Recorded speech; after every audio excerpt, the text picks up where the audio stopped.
Papa, maman, mbote na bino, sango malamu yango yo moni na mesa, ba visa kili wenze ba visa nde agence Smart Consulting, bosa na biso confiance na $500 ya pamba, ozo matavion, ozo kende Turquie, tembeza te bino bozo mona ba visa yango etandami, kutu mususu ezoya deja ba visa yango yo, awa tozande na lizi baya ba visa, boya ebeli bosa na biso confiance. Na $500 ya pamba na Smart Consulting au Keno Turquie. Bon, nous sommes en doute, pas douter.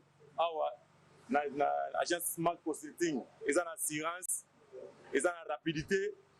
Oazolana, camarades, cousins, cousines, ils ont la blague, ils ont notre côté, il y a réalité. Donc, on a un check doute le roi, le check paiement, on l'a rangé, on s'est retrouvé dans 2 semaines, on a dit papier, check vraiment, agence Smart Cosmétique. Thomas, Talandenge, ba visa et si ekoye belé, a une agence de voyage Smart Consulting. Na $500 ya pamba. Ok, ina yomboka papaya. Peuple congolais, mbote na bino, tous les cas qui déjà mal à liboso, ou la deuxième fois tous les cas les sous, ba visa ya moyo, ya tout visa ya Canada, la fois passée tu le visa qui pour la Turquie. Les lots yango ils à Canada $500 ya pamba ozo voyager ozo ke le Canada tourna yo pe ezali les cas d'agence Smart Consulting nous en avons pour Willery $500 ya pamba au voyager au Kenya yo Canada au Kotanga to au tourisme ozo zela yo boya et belé na $500 ya pamba bokei na bino na Canada. Merci biso to kolembate kolobati agence de voyage à l'Okuta bako pakatambangu Smart Consulting bazabana Smart Consulting.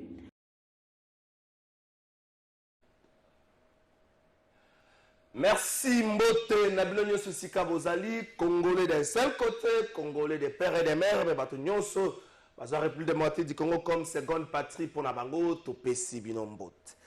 Mercredi 15 juin 2022, République démocratique du Congo, héritage Yaba Congolais Nyonso.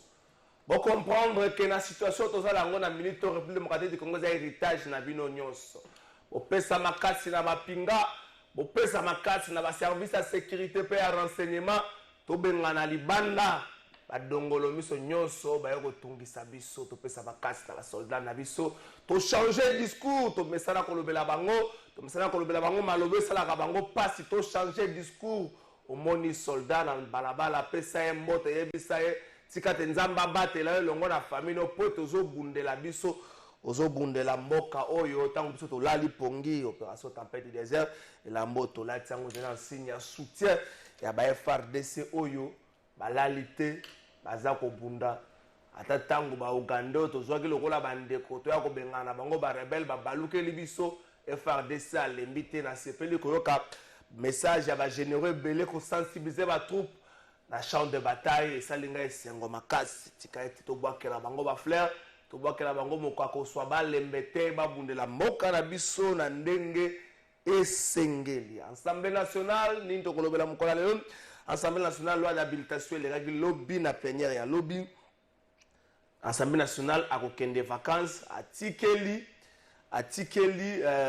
gouvernement makasi a projet état de siège aussi longtemps où il y a cause na posa nango cadre ya komema kimia na partie est mais des bezala ki makasi va débuter mususu ba mona ke ezali na tina te ba kende ko pema na ngonga oyo mboka ezali attaqué ba député belé ba mona ke ezali na tina te ba kende ko pema na ngonga mboka za attaqué mais mususu ba mona ke no ba pesa makasi wana gouvernement azala loi d'habilitation pour être akoka ko projet état de siège aussi longtemps possible na kati Assemblée nationale kaka enveloppe moko Assemblée nationale ko pesa na FARDC $200,000 fruit ya ba cotisation ya ba députés nationaux balengeli pona ko pesa na ba FARDC zali soutien na bango to pesa makasi na bato nyonso bazwa ko pesa FARDC moi lisungi na bango fondation Fali Ipupa to pesi yo makasi pe merci joueur na biso Jackson Muleka to pesi yo makasi pe merci na nengo kanisi ba FARDC bato nyonso bazo kanisa ba FARDC opso za na information te o bazo sala ngo même na coulisse to pesi bino makasi pe merci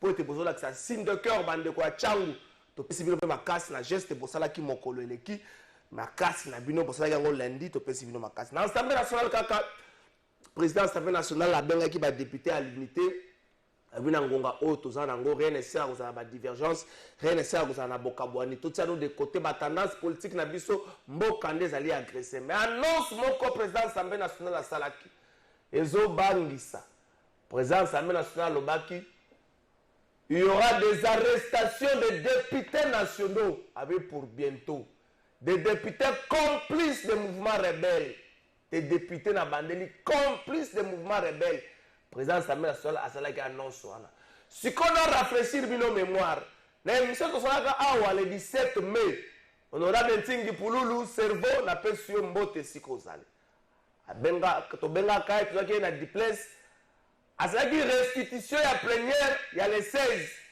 ndenge badepute mibale bandongwanaki Mwanga Chuchu honorable Mwanga Chuchu na honorable nabosani kombo honorable Mwanga Chuchu na honorable mosusu nabosani kombo bandongwanaki baza kofundana appartenance na bamouvement rebelle bango mibale baza kofundana honorable Mwanga Chuchu na honorable mosusu kombo ekimi honorable Ntingi Pululu asalaki so restitution mpe atunaki mpo na nini justice ekangi bango te ezali flagrance justice ekangi bango te mpo ani aussi longtemps bandeko bazokufa bango na assemblée nationale bazofundana ke oyo aza na barebele na ye oyo aza na rebele na ye mpo ani justice ekangi bango te mais président assemblée nationale a annoncé pour bientôt baarrestation ebele na ngambo ya badepute complice ya bamouvement repe aboyi boya koyebisa ye makambo soutien o solidarité parlementaire o soutenir baninga te alobi badepute complice bose rappele susu président Mbosa alobaka na badepute vous les députés de l'Est quittez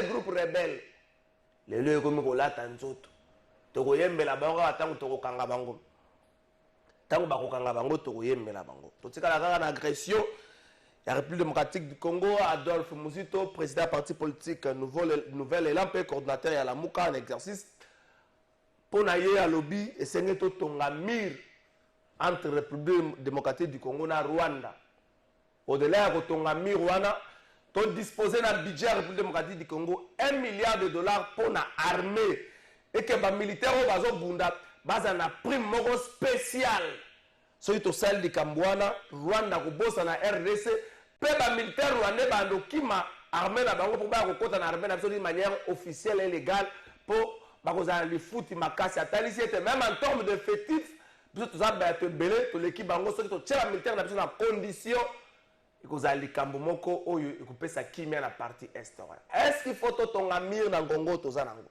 est-ce qu'il faut totonga mire na ngongo toza nango tokosala débat autour de ça est-ce qu'il faut qu'on dispose est-ce que la République démocratique du Congo a de moyens à la capacité plutôt de disposer $1 milliard chaque année pour la armée na biso tout ça pensa mission makasi débattre autour ya ba question na mbale des invités sur ce plateau bandeko to na période moko oyo kofunda ekosala makapenza mingi te po to na période bongo to za concentrer na makambo ezoleka na est kofunda penza bandeko bolimbisa kofunda bakofunda na bino na changer ngo forme so ya est comme kozwa kimia kofunda ezongi na comité directeur comité de gestion ya IPEN na pesi bino mbote comité de gestion ya IPEN na pesi bino mbote moni makambo bozolobaka na ba groupe na bino wana o journaliste wana asali musala te journaliste wana asali eloko te atuni biso te patati patata atuni bino te oui natuni bino te nandimike natuni bino te badepute wa comité de gestion ya IPEN natuni bino te mpona loba makambo natuni bino te mais bino boyebisela biso appel d'offre esalemaki ndenge nini mpo boza société soki jokas société jokas oyo ekomi kosala sécurité na IPEN appel d'offre esalemaki ndenge nini appel d'offre esalemaki ndenge nini mpo tokoverifie bozwi police universitaire botie de côté bozwi jokas sécurité yango nde ekomi kosala sécurité na IPEN police universitaire botie de côté boyeba ke police universitaire afutamaka na l'état congolais mpo bato oyo baza bafonctionnaire à l'état awa bino bozwi compagnie moko ya sécurité privée mosolo wana bozopesa na bango bozozwa wapi mpo bofuta bato wana oyo botie compagnie de sécurité privée oyo botie na IPEN mosola bozo futa la bango bozo zwango wapi pe na yoki lisusu na banquete na ngai compagnie de salaire na 2021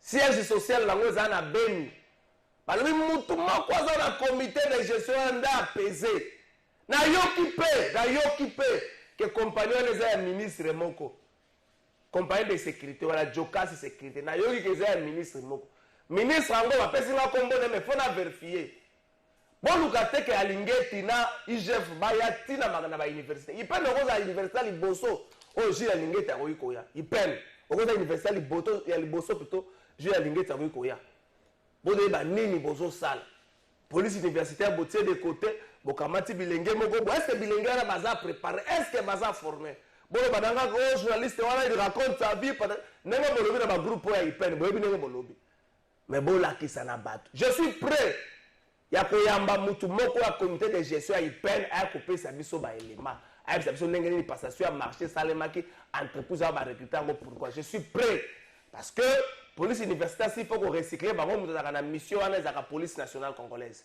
ezali te boko ngoza Jokas bozuye soki na bozuye wapi na Beni esala mika na 2021 bopesa ngo na université est-ce que gestion ba étudier yebango soki ba étudier ba tomba ko gérer bango ndenge pourtant police universitaire azali préparer bandeko na Goma na pesi bino makasi ndenge bozo tele mabola kisa ete mboko ero koma ya bapaya te na tonga lelo bandeko na Goma batelemi pona koloba non na badongolo misu M23 désormais ezaka déjà plutôt reconnu comme un mouvement terroriste donc boko tela ngo makasi te tout à l'heure bandeko na Goma bongo na présenter bino les deux invités na plateau na biso ya tonga le.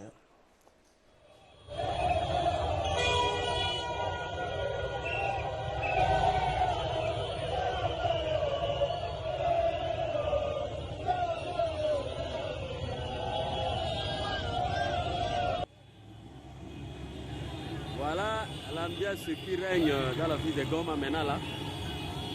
Paralysie totale. Donc, dès que vous constatez à Balabala, nous tout le monde a été battu sur Balabala, donc direction Rwanda. Vous aurez le direct sur ça, Intelive Goma, bientôt là. Donc, voilà. Voilà l'ambiance qui règne dans la ville de Goma maintenant là. Paralysie totale. Donc, dès que vous constatez à Balabala, nous tout le monde a été battu sur Balabala, donc direction Rwanda. Vous aurez le direct sur ça, Intelive Goma, bientôt là. Donc, voilà. Voilà l'ambiance qui règne dans la ville de Goma maintenant là. Paralysie totale. Donc, dès que vous constatez à Balabala, nous tout le monde a été battu sur Balabala, donc direction Rwanda. Vous aurez le direct sur ça, Intelive Goma, bientôt là. Donc,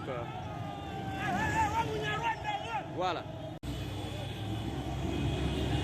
Voilà l'ambiance qui règne.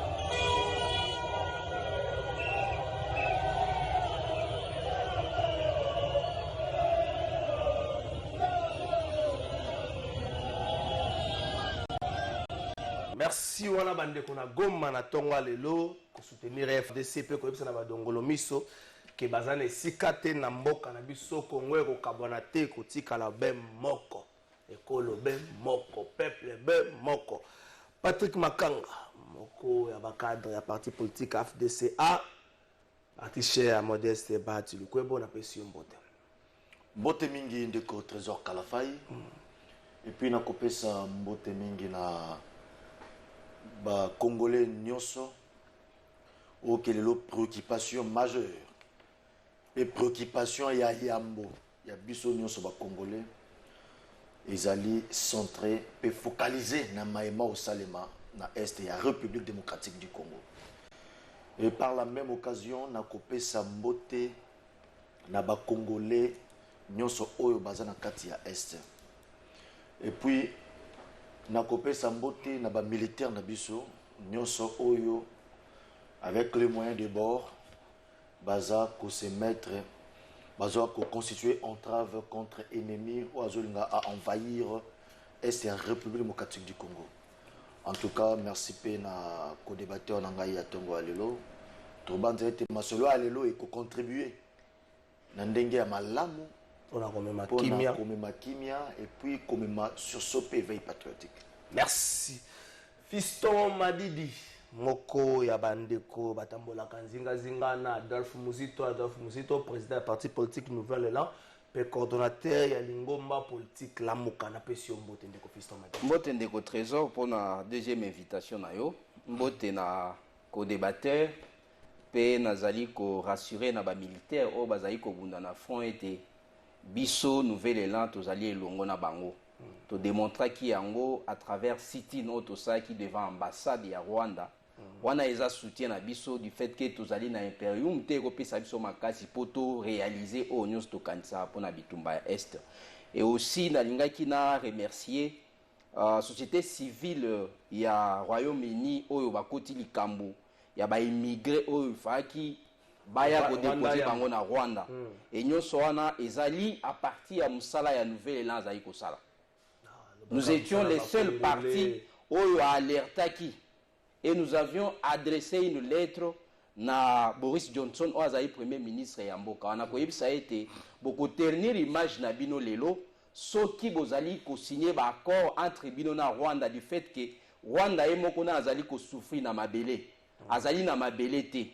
Bato bozali ko tinda majoritairement bazali Arabes nazali ko sala discours ya discrimination te loin de là mais batwana bango mutu bazali ko semer plus terreur na partie ya ouest wana nazali ko mona ba Mali nazali ko mona Nigérian soko tali mingi ba Boko Haram ezali bandeko wana ya ba Arabes biso tozali na conflit oyo ezali ko silate entre Rwanda na biso lelo soko tali entre Congo na Rwanda mutu azali na espace koleka ezali Congo.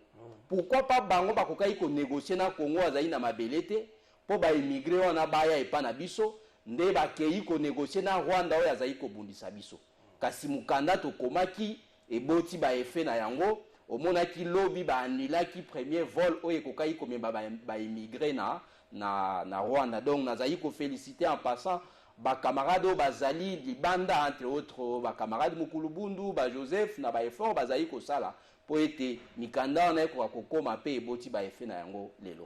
Merci na nyonso oyo ba parti politique ko sala na nyonso mangomba pe ba famille politique ko sala pour intérêt ya mboka na situation toza nango to tia de côté ba appartenance politique na surtout bunda plus pour na mboka ezala elongo. Lobi na Assemblée nationale na ngina banda bino na annonce wana ya président Mbosso. Lobi na Assemblée nationale président Mbosso a annoncé qu'il y aura des arrestations, il y a des députés nationaux, des députés complices des mouvements rebelles.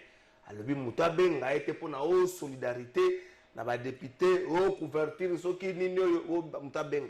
cette annonce, Patrick Makanga, et ça, le président, l'Assemblée nationale a annoncé l'arrestation, il y a des députés complices à mouvement rebelle. Bon, je pense que le président de l'Assemblée nationale, le président de l'Assemblée nationale, Christophe Mbosoko Diampouanga, il maîtrise ce qu'il dit. Hein. Il a proposé quoi engager, mais ce sont des domaines très sensibles. Tout le monde a été l'arrestation n'a pas été écosalema. Il y a malobate du genre pour nous créer buzz. Il y a vraiment parole moko et qu'ils ont confirmé n'a pas fait sur terrain parce que la situation à est, vous imaginez 10 millions de Congolais bakoufi. Et ça génocide donc ils ont classé en gros ils allaient donc top dans la donc numéro 1 il y a Léo Batou bakoufa bongo ils qui n'a pas guerre mondiale un nombre de bateaux bakoufa et que le loyo RDC a commis un niveau à perdre 10 millions de personnes les Congolais basés sous prix à perdre mutu de plus terre et que makambo ya lobby il faut que Mikolo Ezoya et Kokisama, tout le monde a que responsable au Yotoyebi que parmi classe dirigeante, Nangabu y a opposition, tu as dit qu'il y a des Congolais traîtres, Oyo Bango, Moussala Nabango, Ezo Kende, Nandenge y a déstabilisé partie Est pour na soit positionnement politique, soit pour na besoin lucre, besoin d'argent. Et que les Congolais tuent les Congolais en complicité dans les pays, nos deux pays voisins, le Rwanda ainsi que l'Ouganda. Moi, je pense qu'il faut arrêter ces gens-là partout où ils se trouvent et surtout s'ils existent. Étant donné que le président de l'Assemblée nationale, Christophe Mbosso Kodiapwanga, a dit qu'il y a des gens, il y a des députés qui seront arrêtés, en tout cas, avant rentrée parlementaire et salement. Il faut quelques députés, sinon, c'est lui qui doit un peu, sinon il s'expose soit clameur populaire, ou soit, voilà, je pense que la justice aussi pourrait s'en saisir. Ndeko Fiston, Oyoki, Patrick Makanga, soit Bakangi Bango, ceux qui Bakangi Bango, le président Mbosso s'expose à une sanction populaire. Ces propos, cette annonce, il y a arrestation à plusieurs députés complices des mouvements rebelles. On se rappellera encore qu'à l'Obaka, la fois passée, le député de l'Est a quitté les groupes rebelles. Ça tombe à pic, tous ou encore faire de telles annonces et qui même fragiliser le salaire de service autant que des éléments vrais et prouvés pour mettre hors état de nuire batouane. Na base ndeko trésor lelo na kolinga discours nanga ezala tenuant po ete ba moment tozali koleka ezali ya pasi ko timola susu pota ezali susu ko créer pasi na mitema ba congolais na yoki ndeko nangai o nyonso alobi discours ya ezali ko tenir ezali discours biso nde tokai ko tenir yango bango lelo bazali na pouvoir balinga inde ba se mettre au travail to mona nini to mona ba fruit ya msa na bango. Nalinga mi kolobela parlement en athée. Parce que moi, particulièrement, ils avaient qu'on refléter l'image ya Congo ya mneno tozali na yango. Te soko tali deux chambres ya parlement. Aujourd'hui Sénat, aujourd'hui Assemblée nationale, mi kolonio so bazana ba gege. Otangi Congo ya ndeko Mbosso. Nazali koloba mamba ndeko Mbosso. Lelo soko yoki terme wana etika terme générique d'amito ya ba congolais, quitter les groupes armés. Nana bimisela biso yango. Ils ont des Mbosso. Et ce qu'on tangi Mikolo, ça fait plus d'une année. Oh, il y a ça, député Bolongwa. Mais ce qu'on comptait dans une année, nous avons perdu plus de 3000 Congolais. Est-ce qu'il y a un espace et les cas entre Mukolo et Mona qui est député, Bazali impliqué dans la guerre, peut y a lobby lelo. Pendant que tu as fait la batte. Banda Sala annonce na Yowana. Biso to préféra qui to mona ba député bazaki impliqué du fait que ba longwa groupes armés te ba sa nini ba kanga ba samisa bango mais ça fait une année et loko moko esalimité le long de Mbosso azo zongela lisusu wana ezali lokwa ko nyoko la ba congolais na pasio bazali na yango soki ndeko Mbosso réellement qui azali na ba preuve ya ba député bazali impliqué na bitumba wana il serait mieux à dénoncer bango pe bazala arrêter. Bango pe ba bisabiso, qu'est-ce qui ne va pas ou encore qu'est-ce qui leur pousse bazala na bitumba na mekoti kala kaka na maloba ezali maloba ekoki ko uta na biso bato tozali na résistance kasi ezali po bango bazali na pouvoir nyonso lelo otala que il y a certaines institutions que je ne citerai pas des noms au bazali prise en otage par les pouvoirs, c'est-à-dire bakoki pe ko instruire bango bokanga boye bokanga biso zali na pouvoir ya okangate bango mutu bazali na makoki nyonso bazali na pouvoir judiciaire bango mo bazali na parlement mais ce qui bomoni que réellement il y a des preuves qui attestent que ba député bazali impliqué ça fait plus d'une année oh ya annoncé ki yango bakanga bango on est kasusu na deuxième parole oh ya liboso ezaki na ba FT ndeko trésor na banzi ndenge ndeko Patrick auti oloba domaine ya armée ezali sensible kokota yango avec beaucoup de légèreté ezali ko saboter bitumba oyo biso tozali ko bunda lelo ya ko bimaka na balabala mikolo nyonso pona pasio ezali koleka na est na banzi toko sola makambo yango avec beaucoup de profondeur pour comprendre wapi mabe ezali ko uta po bitumba wana e persister ti lelo ndeko na ngai tangu biso 30 secondes voilà tozali ko éviter biso nouvel élan lobi tangu to yana pouvoir tokoka kosala oyo ezali kosalema lelo tant tozali na opposition yango babenga yango eza antichambre ya pouvoir c'est-à-dire ozali déjà na dossier complet ya mboka Peut-être que vous avez la majorité et pas le peuple. Et allez pour le dossier où vous avez qui maîtrise na yango, au porter la solution. Donc on monitor longue opposition à Kofinga, mais nous réfléchissons pour que le lobby, tant que y a une offre politique na biso, non seulement ils allaient accepter par des Congolais, mais tant que va repérer sa biso pouvoir, tant qu'on va réaliser, au lieu de compte à la Babylone sans merci sans pour étudier. Merci.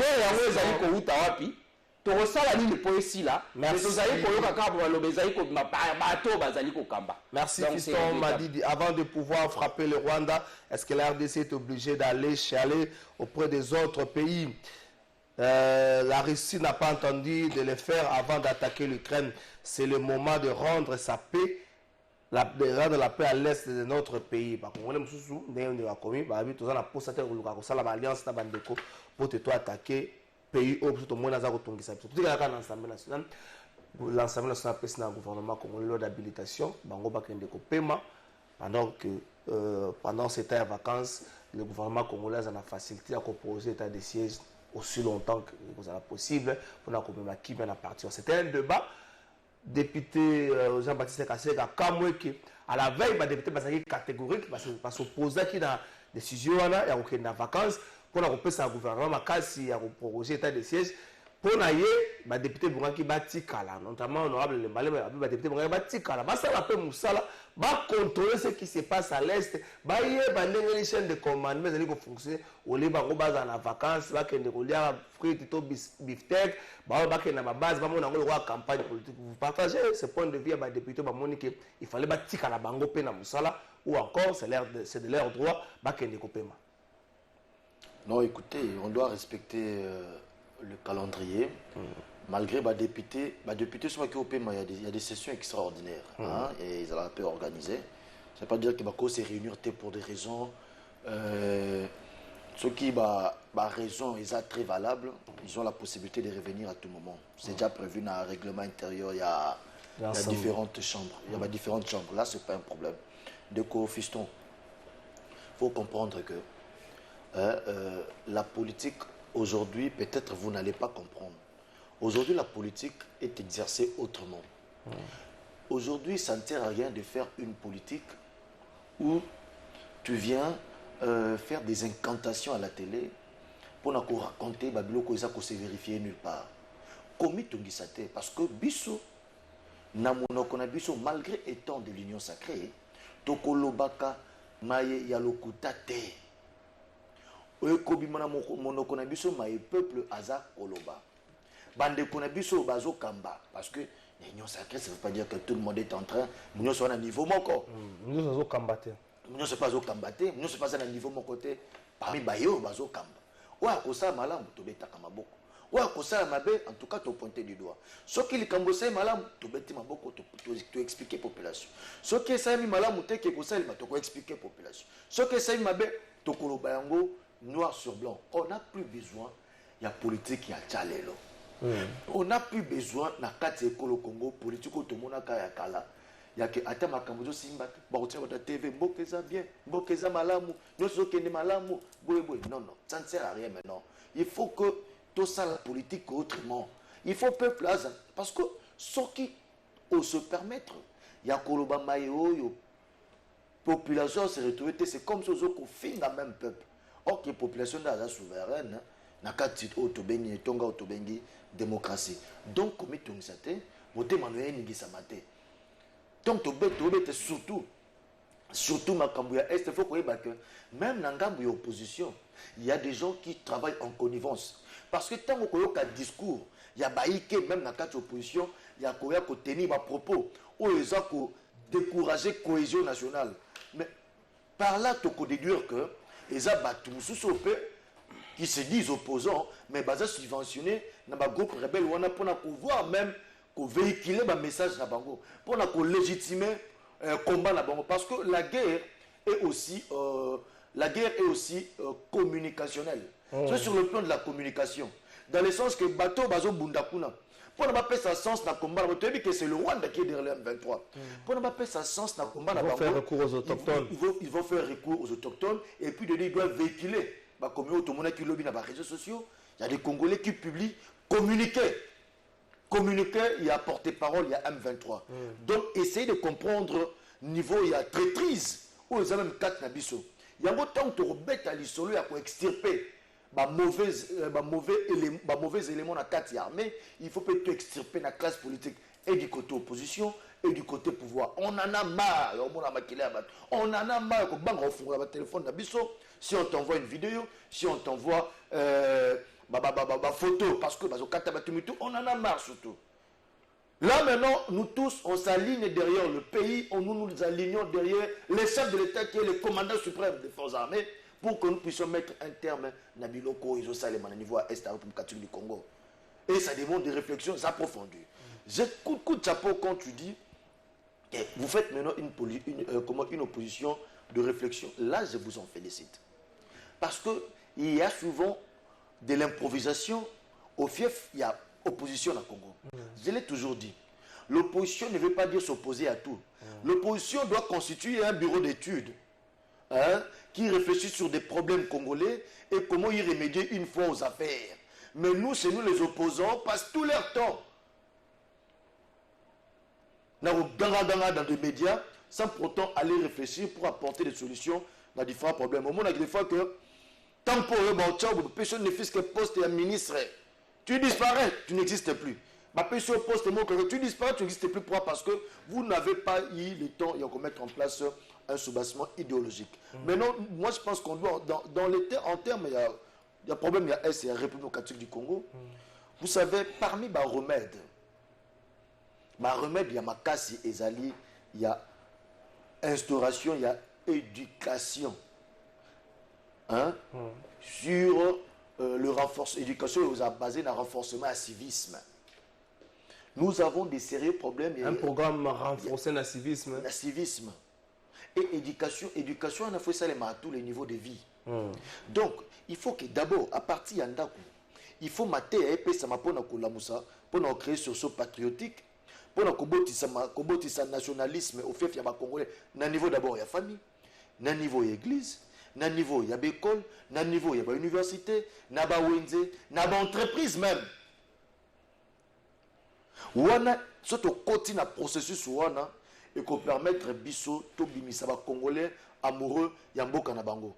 Parce que le problème au Congo, si l'ennemi aujourd'hui de Rwanda a su mettre la main sur nous et que Rwanda est en difficulté, c'est aussi entre autres parce qu'il y a eu de quoi au niveau interne de la République démocratique du Congo. Nous avons failli et nous avons raté des opportunités de vivre comme des frères et nous voilà dans des circonstances où les gens nous veulent du mal pour que nous puissions mourir comme des...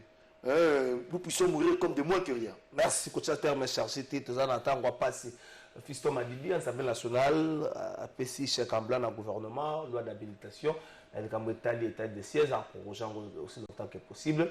Patrick Makanga, nous devons marteler sur le renforcement du civisme. Certes, c'est vrai, cours à civisme, ils ont un programme, ils ont cours au coup de banane, moi, je n'ai pas de la classe pour ajouter un cours à civisme. Mais pour nous, ils pensent que nous devons marteler sur ce programme-là, de renforcer la couche sur la société, l'église et autres, de renforcer, ça va permettre au Congolais. Si vous avez dit que vous avez depuis Azamuke, à Rondimate, à 1 mm à Mabele, et que vous avez fait ça.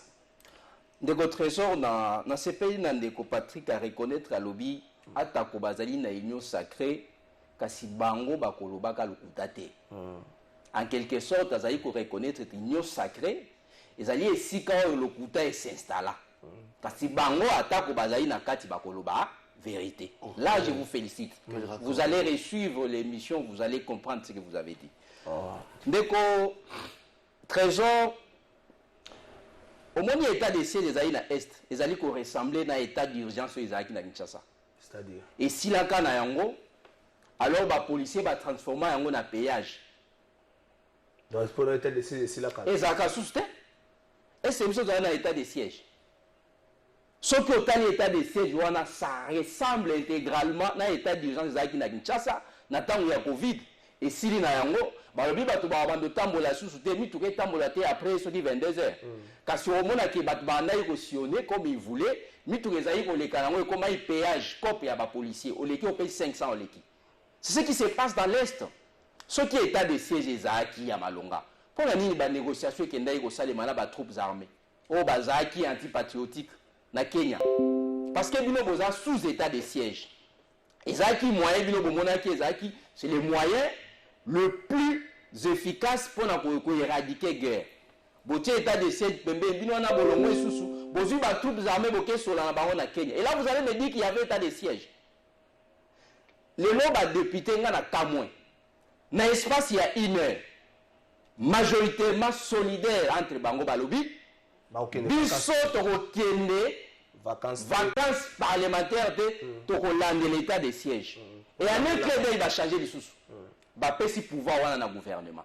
Alors je me pose la question, ni les convaincre bango pour changer à la minute. Peut-être ils ont eu des assurances comme quoi que makambo salema. Mais quand vous bazaki solidaire entre bango to ebaki pour nini ba esi sauter que l'on convaincre ces aboyés pour biso peut comprendre que baza la raison. Il y a une légèreté à outrance et s'installer dans le parlement. Nebiso nyonso tolobaka to solola to za na masomo extra parlementaire. Et ça veut dire que la majorité on a une imitation na yango. Kabila a la majorité du coup est comme na ngambu mususu. Et si on ne peut pas s'étonner ba député baza na 12h45 bazu une décision mususu. On commence à 12h55 va changer. Alors je me pose la question, qu'est-ce qui ne va pas avec ces députés-là? Ndeko na oyebisa ndeko Patrick était lokola bitumbe ezali bango ba exiger biso te to étaler ben compétences na bango te. Tozali kosala bilo mibale simultanément. C'est-à-dire quoi? Il y a liboso ezali tozo soutenir bango na biso basoda na biso bazali kobunda. Et ya mibale toko étaler de temps à autre ba incompétence na bango. Il y a beaucoup à outil koloba makambu ya ba infiltré bien qu'il a utilisé un autre terme. Na émission na passé na EPSA qui ont ndeko trésor. Ces gens nous ont fait 37 ans dans l'opposition. C'est-à-dire que bazaki na maîtrise ya nini, ya guerre ezaki na est.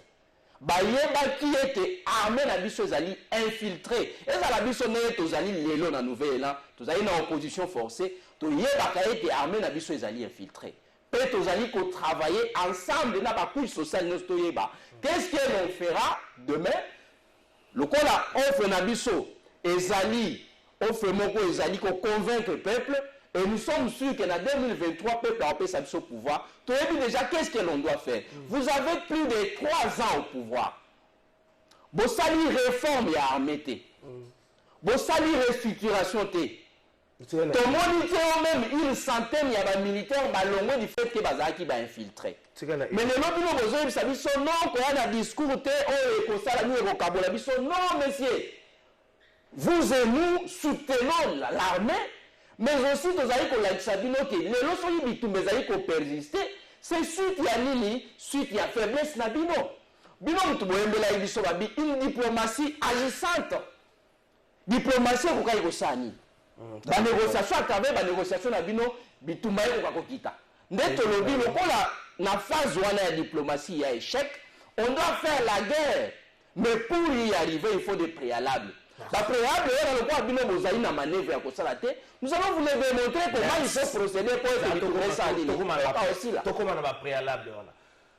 Il y a un groupe de Congolais qui pense que la phase où Patrick Makanga et Sengeli Tomona, président de la République, Félix Tshisekedi, a ça l'appel à Joseph Kabila, qui est un ancien chef de l'État, mais aussi un militaire, un officier général de l'armée, non seulement a yebi la réalité à Mboka, mais yebi la réalité opérationnelle de Sikawana. A Congolais, nous avons vu photo de Joseph Kabila, permet la tête de mon école, comme Boulissa Bakambouana. Nous avons vu tête, tout souka la bango mi balete, tout fungola champ, tout le monde chef d'État a ça appel solennel.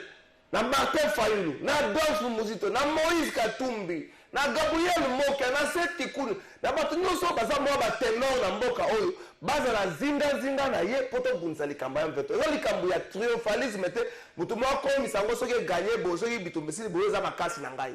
Est-ce que vous êtes d'avis na demande à Congolais wana komona Félix Tshisekedi pembeni na Joseph Kabila ba Congolais moko amsusu babite to fungolango Martin Fayadov mususu ba vanda ba pe ba lobby na ola motuna suka na suka na makama vana ko tapela ya muzito le chef d'État alobaki mangu tant il fallait ko kata FCC cash maintenant oyo même élan patriotique bato ba senga na epona ko sala appel na bandeko wana au moins ngondenga Ndeko Trésor, il faut quitter étape et un sentiment, surtout dans notre gestion et la République. Il faut aussi être conséquent. Ndeko fiston, évitons des raccordements frauduleux. Je ne pense pas t'avoir dit que à l'union sacrée, il y a eu le mot mensonge est venu de qui? De toi. Le Kouta est où c'est pas nalo.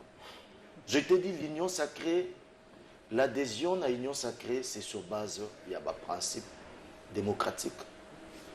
Un principe où ils ont basé sur l'état de droit. C'était pas pour faire une politique de la démagogie. Il y a une politique qui a beau solo. Raison pour laquelle nous soutenons là où ça marche, nous donnons des observations là où ça ne marche pas. On te le bakate, place de Simba, tu le Simba. Non, tu le et de deux, si tu parles de la réforme de l'armée, mais il faut qu'il y a ce qu'on appelle la continuité de l'État. Réforme et armée, Banda qui est l'ancien chef de l'État, Joseph Kabila Kabange. Où est celle que va mettre en place Baba Rabazonisa il faut ya Kananga. Il faut ya Kananga. Déjà réforme Banda.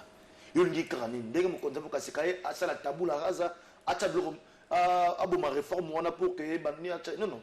C'est question d'apporter une touche particulière. Processus de réforme, ça déjà en cours, soutenu même dans nos partenaires sur le plan international. Donc, pour dire que réforme et armée, ils sont en cours. Aujourd'hui, nous avons des jeunes officiers formés dans l'EFO et à Canada. Aujourd'hui, quand on parle de réforme, quand on parle de réforme, la formation,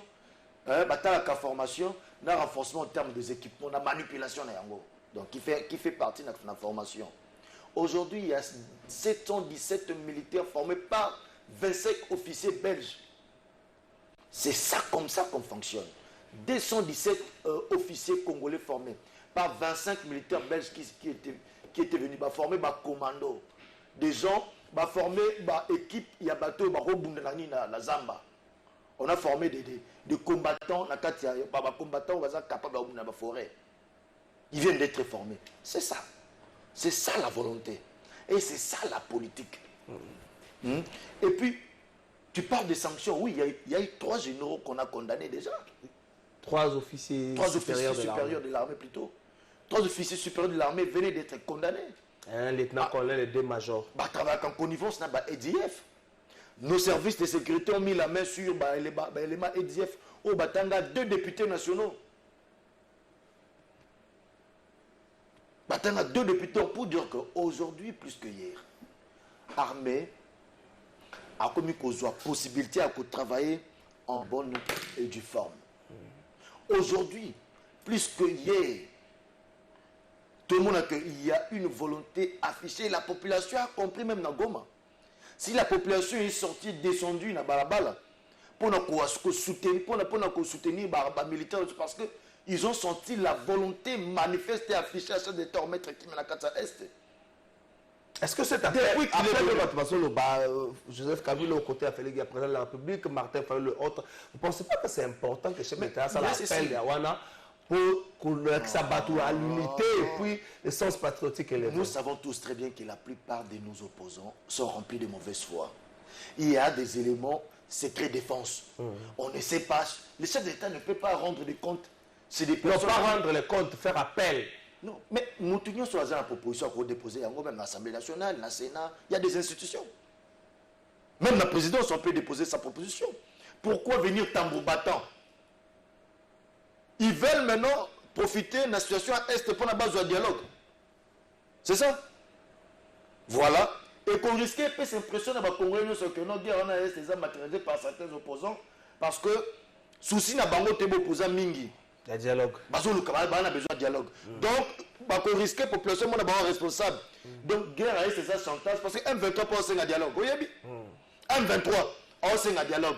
Opposition congolaise a un dialogue. Nous risquons surtout tout ça le raccordement normal. Nous risquons de voir que des confirmer la brèche il y a une brèche où ils travaillent dans l'opposition congolaise. Na niveau il y a militaires qui ont agressé pour les Congolais. Merci. Ndeko Joseph Kabila Kabange, c'est un ancien chef de l'État. Avec lui, oui, officier général de l'armée. C'est un ancien chef de l'État, c'est un ancien commandant suprême des forces armées. Son expertise, en tout cas, ne peut être que souhaitée. Lui au moins, parce que jusqu'à présent, Ndeko Joseph Kabila Kabange est différent de tous ces mondes-là qui n'ont pas tenu l'appareil de l'État. Parce que lui a au moins les droits de réserve. Merci. Lui, il connaît des secrets, et puis le chef de l'État sait comment, quand contacter n'importe quel Congolais, qui qu'il soit. Et il sait aussi la boucler. Ah, il sait aussi la boucler. La boucler. Joseph Kabila. Non, mais j'ai dit ceci. Merci. Il y a des non, l'élément le mieux au les important. Un chef de l'État, un ancien chef d'État comme Joseph Kabila Kabange, il ne passera pas devant des micros pour raconter de n'importe quoi. Okay.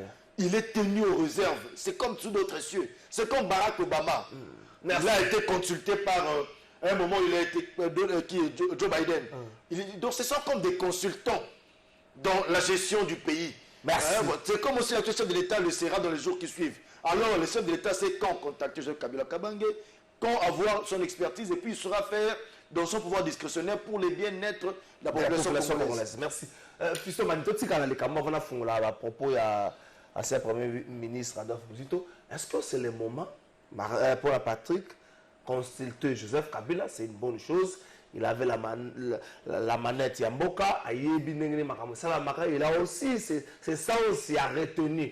Mais les autres, ça serait peut-être une occasion d'ouvrir brèche mogo à dialogue ou même agresseur vous pensez que le président de la République faut ça là à Kende. Bon, pour la Patrick attaquer pas Joseph Kabila, c'est invité à Makelele. Il y a aussi de manière discrétionnaire, à dans le silence, mais au moins ma proposition est de quoi on peut pas utiliser. Vous êtes d'avis? Na koyebisa na ndeko Patrick na salaki raccordement fraudulé na ndenge ya lobeli yango aolanda émission je crois ozwaka temps ya otindela biso émission alanda yango a comprendre ete o na lobby eza ya solo na ozongela yango lisusu te oui soki lelo ndeko Félix akekutana na ndeko Kabila eza kwa tokomi ko laver ndeko Kabila n'est-ce pas? Parce que biso nandeko Félix lobby to funda ndeko Kabila ipareil mtu azaki na manœuvre ya bitumba. Siko lelo ndeni to ke consulter lisusu mutu oyo to ebaki ete ye mtu azali instrumentaliser bitumba.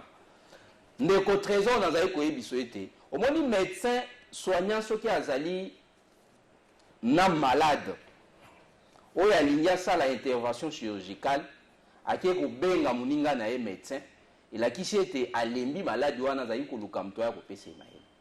Mais ce n'est pas le cas ici. Ici, c'est le pouvoir à tout.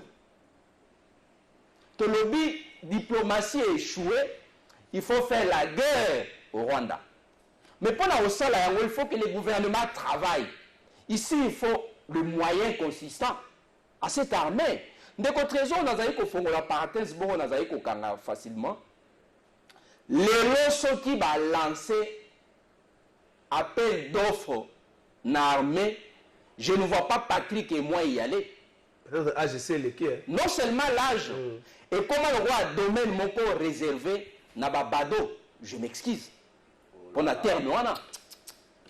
Les lois armées, ceux qui ont appel d'offres lancé, c'est difficile au monde à jeunes intellectuels bakende. Laisse-moi te dire quelque chose. Écoute, j'assume.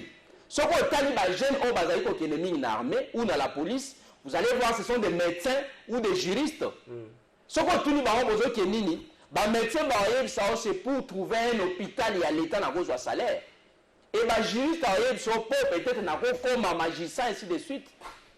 Pour la nini parce que tout le monde était domaine où ils allaient au foot à thé. Oh, l'État devait travailler.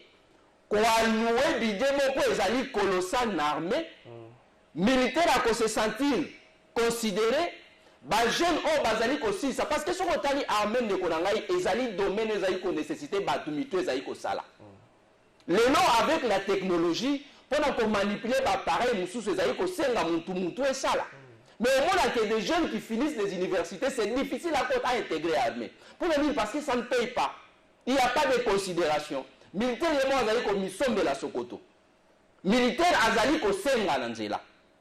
L'État doit travailler, non compter na batu. Au moins, nous comptons sur le fétichisme. Et nous avons pour réussir, il faut intervention à Kingandi. Non, on doit se battre nous-mêmes. Les autres ont la tête de Rokabila, après si on a pouvoir, affronter les militaires malades, équipement. Non. L'État a tous les moyens avec lui. On soutien psychologique. Militaire soutenir. Mais c'est au pouvoir de travailler. Ce qui est l'État a alloué ne serait-ce qu'$1 milliard. Voilà, donc il y a la phase éthique, les Congolais sont basés dans Nîmes, Bitumba. Ils ont une consultation avec Kingandi. Ils ont au pouvoir à mobiliser les recettes suffisantes, à allouer un domaine armé. Bandeko bazwa mbongo po basala musala yango avec beaucoup d'amour mais aussi bazala motiver psychologiquement de basala yango mais aussi de kwa lobi ba opposant bazali ko senga dialogue ako tangelo kombo ya opposant moko asengi dialogue. Merci Fiston Madi. Bango ba yebi ete ils ont échoué, ils doivent travailler avec tout le monde. Mais sauf combien de dialogue biso to boya bango ba kenda bango. Merci. Mais ko Félix abengi sa ba consultation na palais de la nation. Merci Fiston Madi.